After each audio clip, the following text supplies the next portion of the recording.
নমস্কাৰ, মই Anamika. Manikpur Palengbari GP corruption. মানিকপুৰৰ পালেংবাৰী গাঁও পঞ্চায়তত সীমাহীন দুৰ্নীতি। ষ্ট্ৰীট লাইটৰ পিছত এইবাৰ ৰাস্তা ঘাটৰ নামত কেলেংকাৰী।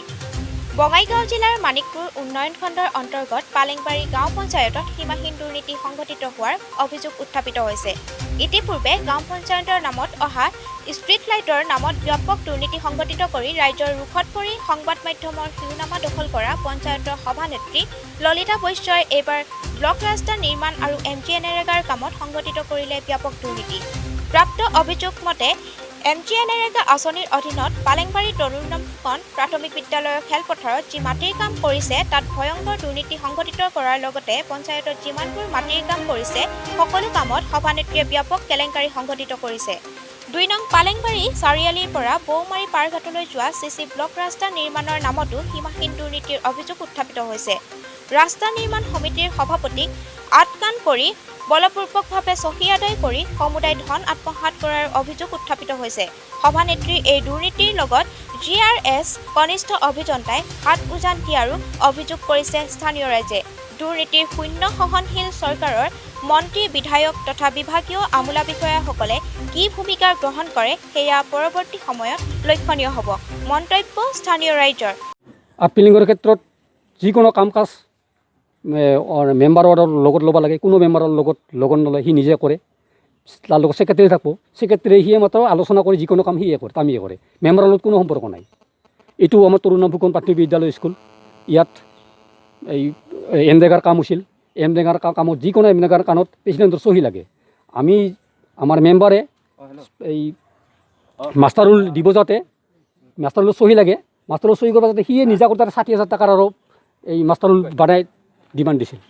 আপোনালোকে চিন্তা কৰি চাওক এইটো কেনে কাম হৈছে। তাৰপিছত GRSে মোক ফোন কৰি জনাল হয় কথাটো, ৬০,০০০ টকা ডিমাণ্ড দিছিল। ভিডিঅ' কথাটো গম পায়, ভিডিঅ'ক আমি ইয়াতে অৱগত কৰিছিলোঁ, ভিডিঅ' আহিছিল। ভিডিঅ' এইবাৰ নেক্সট GRSক ফোন কৰি কথাটো মাতিল। ভিডিঅ' এইবাৰ কৈছে হয় না, এই ৬০,০০০ টকা ডিমাণ্ড হয় ছাৰ, ডিমাণ্ড দিছিল। তাৰপিছতে ভিডিঅ'ত তথাপিতো প্ৰেচিডেণ্টৰ বিৰুদ্ধে কোনো এটা ব্যৱস্থা লোৱা নাই। তাৰমানে কিয় কিবা অলপ আছে ৰহস্য। এই ৰাস্তাটো ৮,৪০,০০০ টকা পাৰঘাট যদি হয়, এই চাৰিআলি পথটো পাৰঘাট আছে না, পেৰাগো পাৰঘাট, গতিকে তাকে লাগিতো যাৱাই নাই। তাতে টকাটোৰ 4 আনাহে বা 30 পইচাহে কাম হৈছে।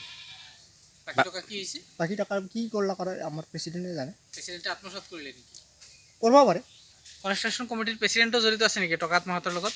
আৰু এইটোতো মইতো এনে জানা হিচাপততো মই যিটো প্ৰেচিডেণ্ট আছিল, প্ৰেচিডেণ্টবোৰো তাত এই যিখন চেকতো আগতে 3খন চেকত মই চাইন মাৰাবলৈ মই পঞ্চায়তৰ বাকীবিলাক কামতো এনেকুৱা দুৰ্নীতি হৈছে নেকি?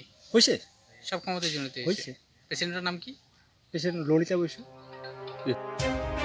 অভয়াপুৰীৰ পৰা শাহিনুৰ ইছলামৰ ৰিপৰ্ট, অৰুণোদয় অসম। নমস্কাৰ, মই প্ৰিয়ংকা। অৰুণোদয় অসমে আপোনালোকৰ ওচৰলৈ লৈ আহিছে north east star fashion beauty contest 2021-22 mister, miss, missus and kids dear 2-star fashion beauty contest to show' your talent.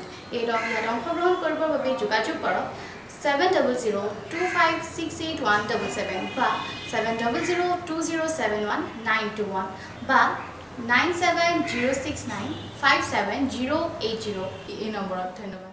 নমস্কাৰ প্ৰিয় দৰ্শক, মই নেনাপ্ৰিয়া।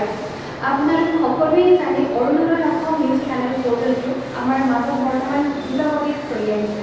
গতিকে আমাৰ চেনেলটোৰ জৰিয়তে আপোনালোকে যদি বিভিন্ন বা-বাতৰিৰ লগতে বিভিন্ন সাংস্কৃতিক অনুষ্ঠানৰ বাবে যোগাযোগ কৰিব বিচাৰে তেনেহ'লে যোগাযোগ কৰিব পাৰে 9401925545 আৰু 80117448441 এই দুটা নম্বৰত।